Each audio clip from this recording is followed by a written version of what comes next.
تاسو ټولو ته مبارکي وایم او د ډیپلوماسۍ د انسټیټیوټ له استادانو مسؤلینو نه مننه کوم چې دغه فرصت یې په ډېر ښه شکل برابر کو او ښه مدیریت کو او تر دا نن ورځې راورساوو.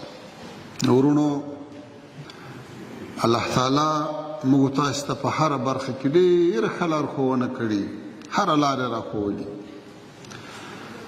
دغه د تعلیم او تعلم او د خدمت او د مبارزې په برخه کې الله تعالی درې بهترین اصول موږ تاسو ته راښولي دي. اوله خبره دا ده چې کله ملا تړې د میدان ته راوځې نو په الله تعالی به توکل کوې. ومن یتوکل علی الله فهو حسبه. چې په الله تعالی د توکل وکړو او په جرأت راوړاندې سوې بیا به څه کوې؟ بیا به کوشش کوې، محنت به کوې، خواري به کوې، ځان به یو ځای ته رسوې.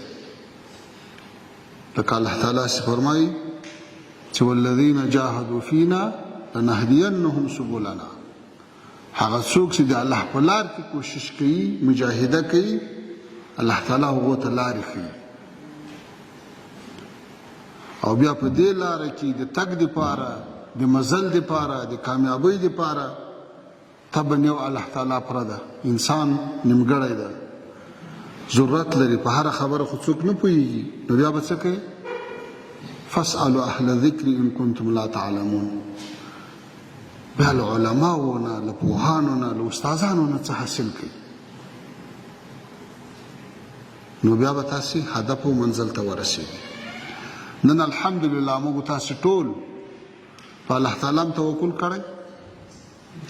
که د جهاد د سنګر او د غزوې او د پیرې او د زخم او د شهادت او د هجرت او د مجاهدې خوارۍ وي، هغه هم الحمدلله وختې. او نن که د زده کړې میدان ده، هم د استادانو په حضور کې غونډې ماتې کړي دي، ورته ناست زده کوو به یې، ځان به تر یو ځایه رسوو. لویه خبره دا ده ورونو، ستاسې ځوانان یاست، تاسې مستقبل لرئ، د دې ملت سترګې هم تاسې ته دي. کوشش وکړئ دغه څه چې تاسې حاصل کړو دا کفایت نه کوي. دې په کټ تاسې یو نور زده کړې او مطالعې ته اماده کړاست. تاسو ته هغه لویې لویې خبرې در وښولې چې اوس تاسې د هغو په رڼا کې بیا مطالعه کولی شئ. اوس به تاسې مطالعه کوئ، تاسې به خواري کوئ، تاسې به له خپلو استادانو سره رابطې ساتئ، تاسې به د هېواد او د نړۍ سیاسي و، نظامي و، امنیتي و، اقتصادي حالات ټول څارئ تر څو د تاسې استعدادونه وده وکړي. موږ د بهرنیو چارو وزارت په چوکاټ کې د ډیپلوماسۍ انسټیټیوټ له لارې نه دا څلورمه دوره ده چې ډیپلوماتانو ته درسونه ورکوو او فارغېږي، ځوانان فارغېږي، همداسې په عربي ژبه کې، په انګلیسي ژبه کې، په نورو ژبو کې دا سلسله روانه ده. او له دې سره به د اسلامي امارت قدرونو استعدادونه وده کوي. همدغه وده به زموږ تاسې آینده امید وي.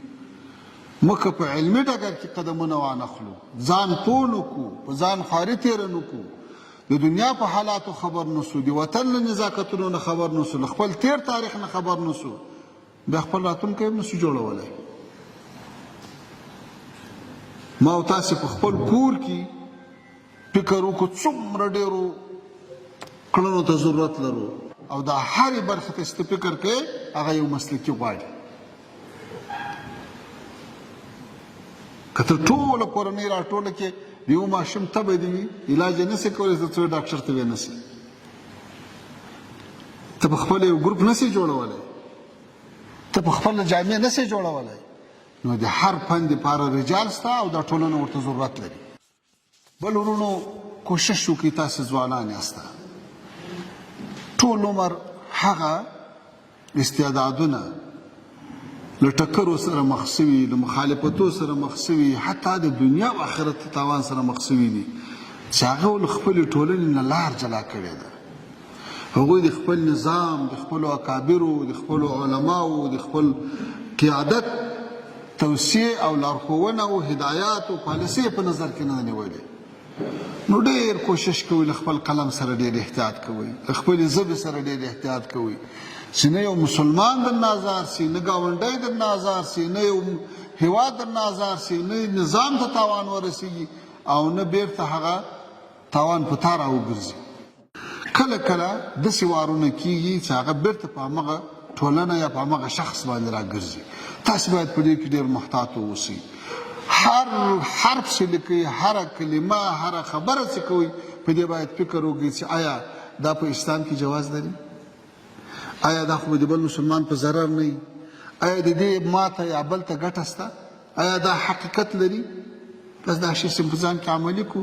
همدغه د اسلام اصول دي، همدغه د رسول الله صلی الله علیه وسلم د صحابه کرامو خلفای راشدینو اخلاق دي چې مسلمان ته به په لاس او په ژبه ضرر نه رسوي. دې برخې ته باید ډېره توجه وکړئ. په هغه خپل ذهن کې چې یو شی در وګرځي هغه یې وارې هغه عمومي فلټر ته اچوئ چې ودرې نور خلک څه وایي، بیا اقدام کوئ، بیا څه وایسته، نو به له ډېرو بدبختیو الله تعالی نجات درکړي. ځکه څو د توان رسي په لوی دریاب کې ګرځه، په ویالې کې د زوال وینم نهنګه. هغه مایې چې له دریاب نه ویالې ته سي، نو په ویاله کې خو کله اوبه یې که نه، کله دی غټې په ویاله کې تېرېدی نه سي، هلته جام سي، هلته پسې هلاک سي، کله اوبه ورباندې وچ سي. موږ تاسې باید وحدت ته کار وکړو. موږ تاسې باید آینده افغانستان له شره وساتو، هم له داخلي شره هم له بهرني شره. دا مسؤلیت ده، الله تعالی به پوښتنه راچې کوي. موږ د همدې دپاره شپه ورځ الحمدلله یوه کړې ده چې څنګه د باندې داسې تعامل ولرو چې هېواد ته تاوان ونه رسېږي، څنګه دیني نه داسې تعامل ولرو چې څوک احساس د بېګانګۍ ونه کړي، احساس د پردیوالي ونه کړي. نو الله تعالی د تاسو ته هم توفیق درکړي چې همدغه پالیسي پسې تعقیب کړئ.